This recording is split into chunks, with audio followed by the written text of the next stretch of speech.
विश्व की सबसे बड़ी मूर्ति स्टेच्यू ऑफ यूनिटी, शायद आपको पता नहीं होगा, इस मूर्ति के नीचे इतना ज्यादा गोल्ड छिपा हुआ है जिससे भारत का हर इंसान अमीर बन सकता है। दोस्तों, क्या आप जानते हैं स्टेच्यू ऑफ यूनिटी बनाने का काम किस कंपनी ने दिया था? और क्या आप जानते हैं कि स्टेच्यू ऑफ यूनिटी की प्रतिमा का रिकॉर्ड कौन सा देश तोड़ रहा है? और क्या आप जानते हैं ये मूर्ति कितनी तीव्रता वाले भूकंप को झेल सकती है? तो चलिए शुरू करते हैं आज की हमारी वीडियो। ये है सरदार वल्लभ भाई पटेल की मूर्ति, जिसे स्टेच्यू ऑफ यूनिटी के नाम से पूरी दुनिया में जाना जाता है। जहाँ एक समय में स्टेच्यू ऑफ लिबर्टी के पास दुनिया का सबसे बड़ा स्टेच्यू होने का रिकॉर्ड दर्ज हुआ करता था, वहीं अब यह रिकॉर्ड स्टेच्यू ऑफ यूनिटी के पास है। तो दोस्तों, स्टेच्यू ऑफ यूनिटी की लगभग ऊंचाई 182 मीटर की है। और जैसा कि हमने आपको बताया कि अगर आप इसके 7 किलोमीटर के एरिया में प्रवेश करेंगे तो आपको दूर से ही ये स्टेच्यू दिखाई देने लग जाएगा। ये स्टेच्यू गुजरात के केवड़िया में स्थित है और इस विशाल का स्टेच्यू को बनाने के लिए लगभग 44 महीनों का समय लगा था। जी हाँ, बात करी जाए इस स्टेच्यू के पीछे कितने कारीगरों का हाथ रहा है, तो लगभग 800 स्थानीय कारीगरों के साथ 200 चीन से बुलाए गए कारीगरों ने इस मूर्ति को बनाने के लिए अपना पसीना बहाया था। इसके अलावा इसे सही समय पर बनाने के लिए लगभग 4076 मजदूरों ने 2 शिफ्टों में काम किया था। जी हाँ, तब जाकर की मूर्ति बनकर तैयार हुई थी। इसे बनाने के लिए जिस कंपनी को कॉन्ट्रैक्ट दिया गया था उसका नाम लार्सन एंड टर्बो था, जो कि एक कंस्ट्रक्शन कंपनी है और कंस्ट्रक्शन फील्ड में इसका काफी ज्यादा नाम है। हमने आपको बताया कि मूर्ति की लंबाई 182 मीटर है, जो कि अमेरिका के स्टेच्यू ऑफ लिबर्टी से 2 गुना ज्यादा ऊंची है। स्टेच्यू के अंदर आपको एक लिफ्ट भी मिलेगी, जिसकी मदद से आप सरदार वल्लभ भाई पटेल की छाती तक जा सकते हैं और वहाँ से आप सरदार सरोवर डैम के नजारे का लुत्फ उठा सकते हैं। और साथ साथ यहाँ मौजूद हसीन वादियों को देखकर आपका मन यहाँ से वापस जाने का तो बिल्कुल नहीं करेगा। अब आप जानकर हैरान हो जाएंगे कि ये मूर्ति जहाँ पर स्थित है यहाँ लगभग 80 किलोमीटर की रफ्तार से हवाएं चलती है, लेकिन इतनी तेज हवाओं के बीच में ये मूर्ति एकदम डट कर खड़ी रहती है। और तो और ये मूर्ति 6.5 की तीव्रता वाले भूकंप को बड़ी आसानी से झेल सकते हैं। और दोस्तों, है ना कमाल की बात? सचमुच में एक इंजीनियर का बेहद ही अनोखा अजूबा है। ये सब सुनने के बाद अभी सवाल आपके दिमाग में जरूर आ रहा होगा कि इतनी बड़ी मूर्ति को बनाने के लिए किस तरह के मेटल का इस्तेमाल किया गया होगा। चलिए ये वाला कंफ्यूजन भी हम आपका दूर कर देते हैं।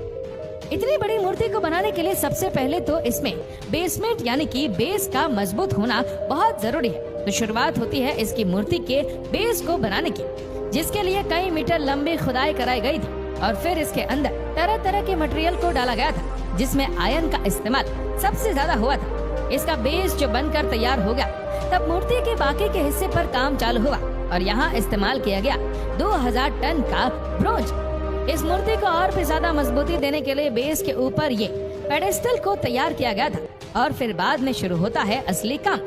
सबसे पहले एक सिलेंडर शेप का विशाल ढांचा तैयार किया जाता है। रात भर यहाँ वर्कर और इंजीनियर इसे बनाने में लगे रहते। 100 से भी ज्यादा क्रेन्स का इस्तेमाल यहाँ पर किया गया था। क्रेन की मदद से स्टेच्यू के बाकी हिस्सों को उठाकर आवश्यक जगहों पर लगाया जाता था और फिर धीरे धीरे इसके पूरे ढांचे को सबके अकॉर्डिंग तैयार करा गया था। और इसके बाद इस मूर्ति के चारों तरफ से लगभग 6500 मेट्रिक टन का स्ट्रक्चर स्टील लगाया गया था। एक बार जब आपका स्ट्रक्चर बनकर तैयार हो गया, तब इसके ऊपर 18,500 मेट्रिक टन का इंफोर्समेंट बाहर लगाया गया। इस इंफोर्समेंट बाहर की मदद से इसके बाहरी सतह को तैयार किया जाना था, जिसमें सरदार वल्लभ भाई पटेल की प्रतिमा तैयार करी जा रही थी। इस प्रोसेस में सबसे पहले सरदार वल्लभ भाई पटेल के निचले हिस्से को तैयार किया गया था, जैसा कि उनके पैर के हिस्से को, जिनकी ऊंचाई लगभग 80 फीट है। इसके बाद उसके ऊपरी हिस्से पर काम चालू हुआ और फिर बारी आती है चेहरे के हिस्से को बनाने की, जिसकी लंबाई लगभग 70 फीट तक है। एक एक करके ये सभी काम किए गए और दोस्तों, ये बेहद ही मुश्किल भरा काम था, जिसे करने में अच्छा खासा समय लग गया था। प्रतिमा बन जाने के बाद इसको फिनिशिंग देने के लिए पूरे स्ट्रक्चर की पॉलिश भी की गई थी। दोस्तों, आपको ये भी बता दें कि इस दौरान इस मूर्ति को बनाने के लिए लगभग 22,500 मिलियन टन सीमेंट का इस्तेमाल किया गया था।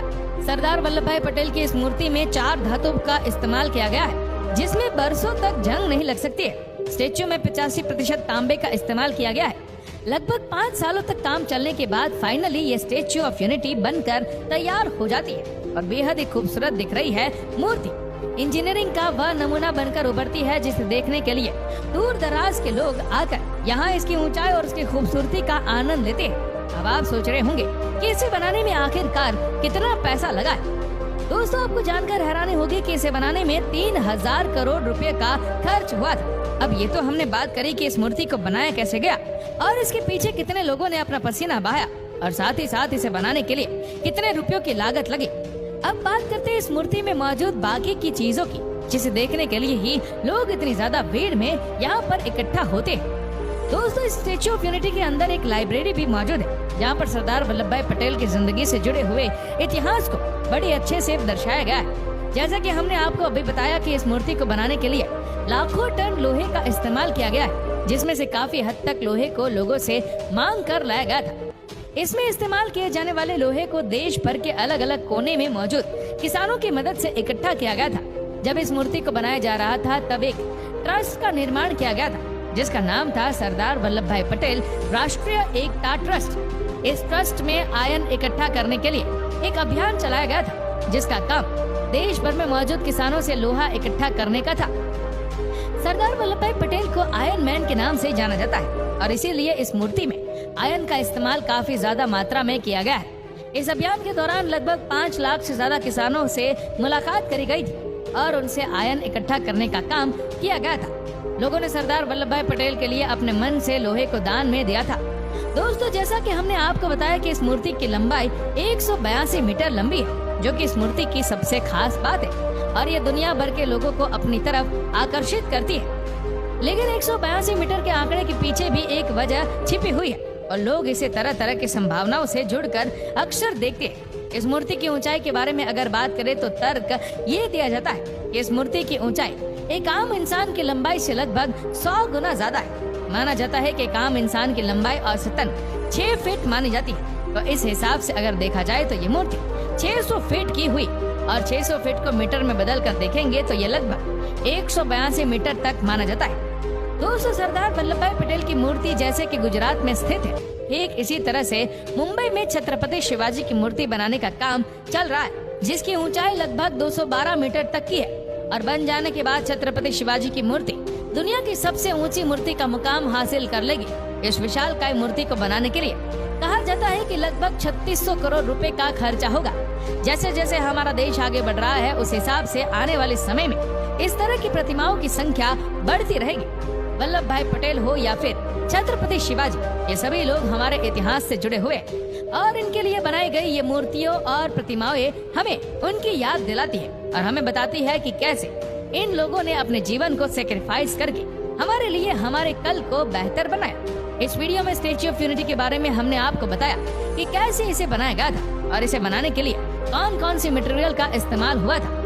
इसके अलावा इस मूर्ति से जुड़े और भी इन्फॉर्मेशन के बारे में हमने आपको इस वीडियो में बताया। तो दोस्तों कैसा लगा आज का हमारा वीडियो, हमें नीचे कमेंट करके जरूर बताएगा। और अगर आपको वीडियो अच्छा लगा हो तो इस वीडियो को लाइक करेगा, शेयर करेगा ज्यादा से ज्यादा लोगों तक और ऐसे ही और भी इंटरेस्टिंग वीडियोस के लिए फॉलो करें हमारे पेज को और ऐसे ही और भी वीडियोस को यूट्यूब पर देखने के लिए नीचे कमेंट सेक्शन में लिंक दी गई, जिसके ऊपर क्लिक करके हमारे चैनल को आप सब्सक्राइब करें और बेल आइकन दबाएं ताकि हमारे हर लेटेस्ट वीडियो की अपडेट आपको मिलेगी सबसे पहले। धन्यवाद।